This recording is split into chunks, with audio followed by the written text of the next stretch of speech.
चाहे वो phenyl PTH की प्रॉब्लम हो, चाहे वो कैंसर प्रॉब्लम हो या फिर इन्फेक्शन की प्रॉब्लम हो, इन तीनों कैटेगरीज को डिटेक्ट करना, उसके अकॉर्डिंगली टारगेटेड ट्रीटमेंट देना और वो भी मोस्ट एडवांस ट्रीटमेंट देना, ये कंप्राइज करता है कॉम्प्रिहेंसिव प्रोस्टेट केयर के।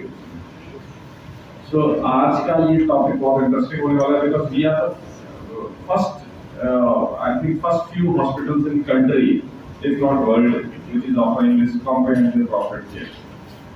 BPH का, कैंसर वाली प्रोस्टेट का नहीं, BPH जो है उसका। तो इसके क्या क्या एडवांटेजेस है? एक तो लोकल एनेस्थीसिया में होती है, जनरल या स्पाइनल एनेस्थीसिया देने की जरूरत नहीं है। दूसरा, एडमिशन करने की जरूरत नहीं है, 2 मिनट का प्रोसीजर है, 2 घंटे के लिए मैं ऑब्जर्व करता हूँ पेशेंट को, फिर डिस्चार्ज कर देता हूँ। It has got practically no complication. The only thing is it takes around time. 4 हफ्ते लगते हैं प्रोस्टेट को सिकुड़ते हुए। तो 4 हफ्ते के लिए पेशेंट को असर नहीं आता, उसके बाद पेशेंट को बराबर as compared to America, US, Europe, यहाँ पे प्रोस्टेट कैंसर रिलेटिवली कम है, बट फिर भी सिर्फ हमारी पॉपुलेशन इतनी है तो पेशेंट काफी ज्यादा हमें मिलते हैं। इसमें रेडियोथेरेपी देते हैं। देखिए यहाँ पे अगर आप देखेंगे, अगर प्रोस्टेट कैंसर लोकलाइज है तो 2 चीजें लिखी हुई है, RARP robotic assisted radical prostatectomy / radiation therapy. 2 चीजों से हम ट्रीट कर सकते हैं। जो पेशेंट फिट हो सर्जरी के लिए, वो तो इट्स हमेशा बेटर है कि आप जो ट्यूमर अंदर है उसको निकाल के साइड ले लो। जो पेशेंट फिट नहीं है या फिर पेशेंट को सर्जिकली कॉम्प्लिकेशन होने का खतरा है या फिर पेशेंट डरता है बहुत, उसमें हम रेडिएशन देते हैं। तो रेडिएशन क्या है? प्रोस्टेट को जला देती है वो बेसिकली। पर रेडिएशन से ये है कि कल को ट्यूमर वापस आए तो वो सारा चिपका हुआ होता है वहां पे, तो उसके बाद हमें सर्जरी करना बहुत मुश्किल हो जाता है। हाँ, सर्जरी के बाद अगर कल को ट्यूमर वापस आए तो रेडिएशन करके आप डबल तरह से ट्रीट कर सकते हैं। बट रेडिएशन के बाद अगर ट्यूमर वापस आया तो सर्जरी, तो आई ऑलवेज, तो इसीलिए आपके पूरे एक बोर्ड बैठता है 7-8 पेशेंट्स का। This is not our guidelines, ये सेंटर की गाइडलाइंस है and all over the world ऐसे ही होता है। हम किसी गाइडलाइन को, there is no local guidelines जो कि मतलब कि 40 हॉस्पिटल में बनाई है, बट ये जनरल जो पूरे वर्ल्ड ओवर में है कि हाँ इस तरह का कैंसर आया है, यहाँ तक स्टेज है तो इसकी सर्जरी। हम एडवांस चीज में सर्जरी नहीं कर सकते, हम नॉन कैंसरस चीज में रोबोटिक सर्जरी नहीं कर सकते, हम सिर्फ इसी चीज में सर्जरी कर सकते हैं जहाँ पे है, एंड वो भी प्रूवन बेनिफिट के साथ। तो we whatever we do, we have the data to support it. हमारे पास पेपर्स है, पब्लिकेशन है, गाइडलाइंस है इसको सपोर्ट करने के लिए।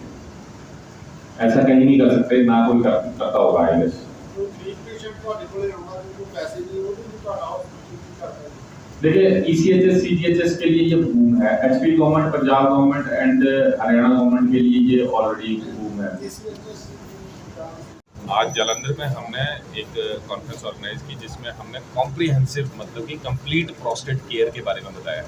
एक कॉम्प्रिहेंसिव प्रोस्टेट केयर का मतलब होता है एक अंडर वन रूफ, एक छत के नीचे आपके पास सब कुछ प्रोस्टेट के लिए अवेलेबल हो। उसमें क्या आता है? कॉम्प्रिहेंसिव डायग्नोस्टिक, मतलब कि आप हर तरह की प्रोस्टेट की प्रॉब्लम को डायग्नोसिस करने का आपके पास टूल हो, हर तरह का टेस्ट मौजूद हो।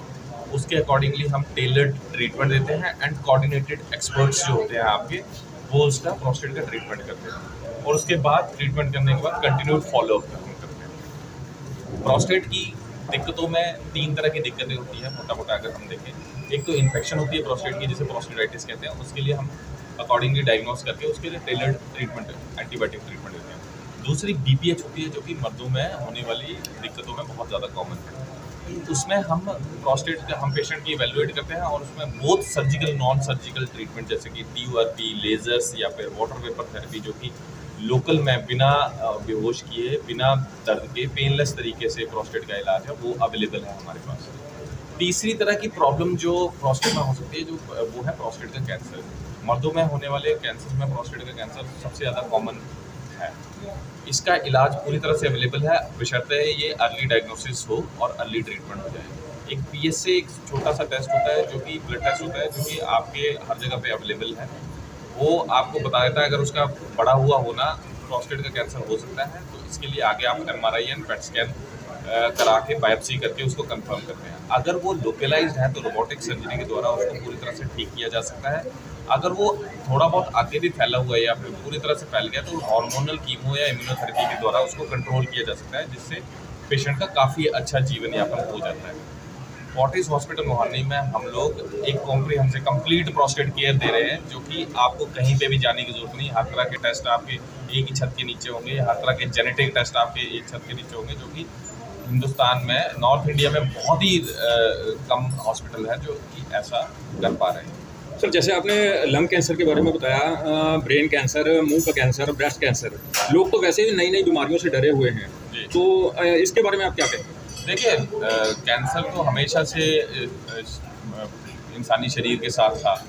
आप इजिप्शियन ममीज़ में भी कैंसर मिलता है, बट ये पहले पता नहीं लगता था। अब डायग्नोसिस ज़्यादा हो रही है, हमारे पास ट्रीटमेंट टूल्स इतने हैं कि एडवांस लोकलाइज मतलब शुरुआत की में ही हम उसको पकड़ पाते हैं। लंग कैंसर मर्दों में होने वाले कैंसर में से टॉप 1-2 में आता है। लंग एंड प्रोस्टेट कैंसर में एक तरह से होल्ड लगी हुई, कभी लंग कैंसर आगे निकल जाता है, कभी प्रोस्टेट कैंसर, क्योंकि इसकी डायग्नोसिस होती है। बट हाँ, ओवरऑल लंग कैंसर का जो इंसिडेंस है वो डिक्लाइन पे है, क्योंकि स्मोकिंग सीजेशन और इतनी सरकार की अग्रेसिव कैंपेनिंग है स्टॉप स्मोकिंग के लिए। In the main time prostate का कैंसर जो है वो डायग्नोसिस जल्दी हो रही है, क्योंकि ये अल्ट्रासाउंड PSA जैसे टूल्स अब हर जगह पे आपके पास अवेलेबल है, इजीली अवेलेबल है। तो ये हमेशा से था, बट ये इसकी डायग्नोसिस ज़्यादा हो रही है और उसकी इंसिडेंस कम हो रहा है, तो इसलिए ये दोनों आपस में नेक टू नेक कंपटीशन पे है।